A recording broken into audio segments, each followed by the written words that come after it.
The Miracle, Chapter 11. The next day was foggy. Everything on the farm was dripping wet. The grass looked like a magic carpet. The asparagus patch looked like silver forest. On foggy mornings, Charlotte's web was truly a thing of beauty. This morning, each thin strand was decorated with dozens of tiny beads of water. The web glistened in the light and made a pattern of loveliness and mystery, like a delicate veil. Even Lurvy, who wasn't particularly interested in beauty, noticed the web when he came with the pig's breakfast. He noted how clearly it showed up, and he noted how big and carefully built it was. And then he took another look, and he saw something that made him set his pail down. There, in the center of the web, neatly woven in block letters, was a message. It said, "Some pig." Lurvy felt weak. He brushed his hand across his eyes and stared harder at Charlotte's web. "I'm seeing things," he whispered. He dropped to his knees and uttered a short prayer. Then, forgetting all about Wilbur's breakfast, he walked back to the house and called Mr. Zuckerman. "I think you better get down to the pig pen," he said. "What's the trouble?" asked Mr. Zuckerman. "Anything wrong with the pig?" Not exactly," said Lurvy. "Come and see for yourself." The two men walked silently down to Wilbur's yard. Lurvy pointed at the spider's web. "Do you see what I see?" he asked. Zuckerman stared at the writing on the web. Then he muttered the words, "Some pig." Then he looked at Lurvy. Then they both began to tremble. Charlotte, sleepy after her night's exertions, smiled as she watched. Wilbur came and stood directly under the web. "Some pig," muttered Lurvy in a low voice. "Some pig," whispered Mr. Zuckerman. They stared and stared at for a long time at Wilbur. Then they stared at Charlotte. "You don't suppose that the spider," began Mr. Zuckerman. But he shook his head and didn't finish the sentence. Instead, he walked solemnly back up to the house and spoke to his wife. "Edith, something happened," he said in a weak voice. He went to the living room and sat down, and Mrs. Zuckerman followed. "I've got something to tell you, Edith," he said. "You better sit down." Mrs. Zuckerman sunk into a chair. She looked pale and frightened. "Edith," he said, trying to keep his voice steady, I think you had best be told that we have a very unusual pig." A look of complete bewilderment came over Mrs. Zuckerman's face. "Homer Zuckerman, what in the world are you talking about?" she said. "This is a very serious thing, Edith."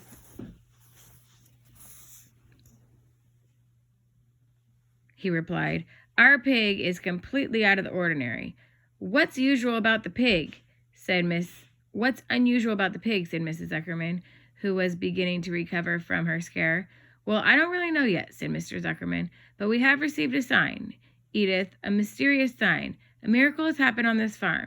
There's a large spider's web in the doorway of the barn cellar right above the pig pen, and when Lurvy went to feed the pig this morning, he noticed the web because it was foggy, and you know a spider's web looks very distinct in fog.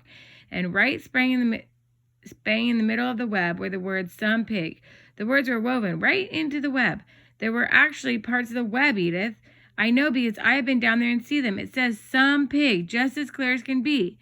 There can be no mistake about it. A miracle has happened and a sign has occurred here on earth, right on our farm, and we have no ordinary pig." "Well," said Mrs. Zuckerman, "it seems to me you're a little off. It seems to me we have an ordinary spider." "Oh, no," said Zuckerman. "It's the pig that's unusual. It says so right there in the middle of the web." "Maybe so," said Mrs. Zuckerman. "Just the same, I intend to have a look at the spider." "It's just a common gray spider," said Zuckerman.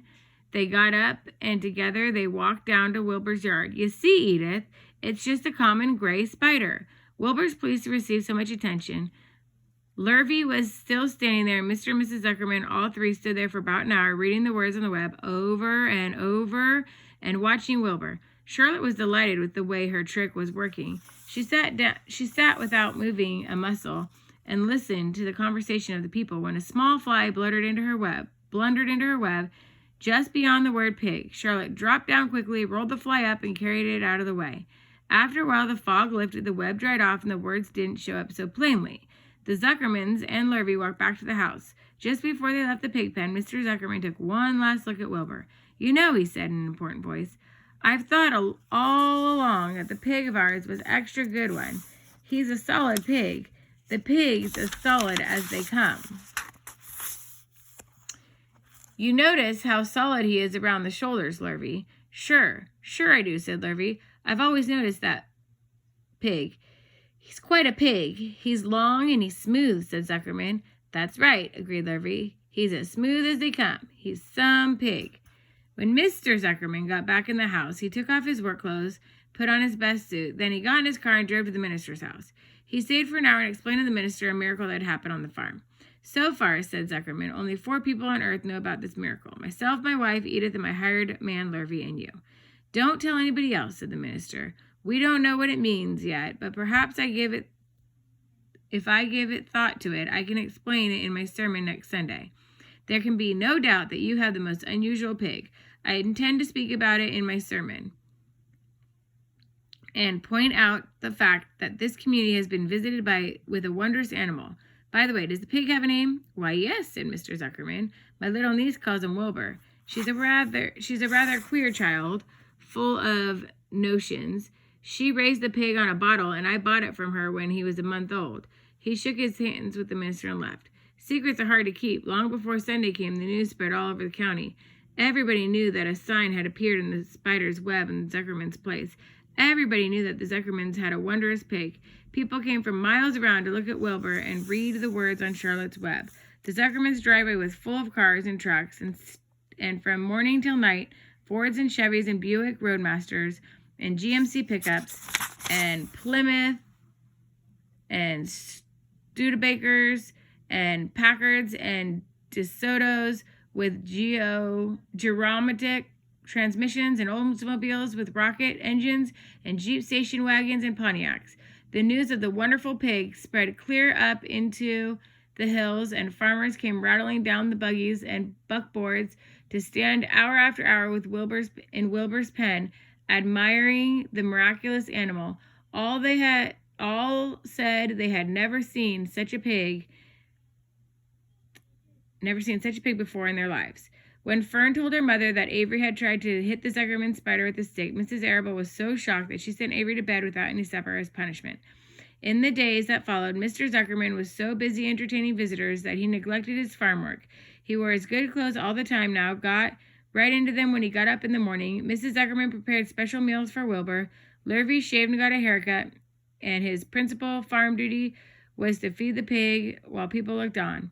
Mr. Zuckerman ordered Lurvy to increase Wilbur's feedings from 3 meals a day to 4 meals a day.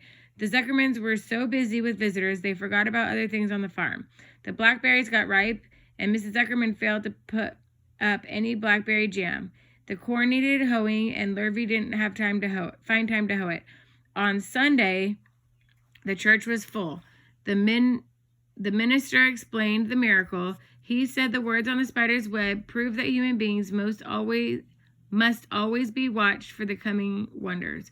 All in all, the Zuckerman's pig pen was the center of attraction. Fern was happy, for she felt Charlotte's trick was working and that Wilbur's life would be saved. But she found that the barn was not nearly as pleasant. Too many people. She liked it better when she could be alone with her friends, the animals.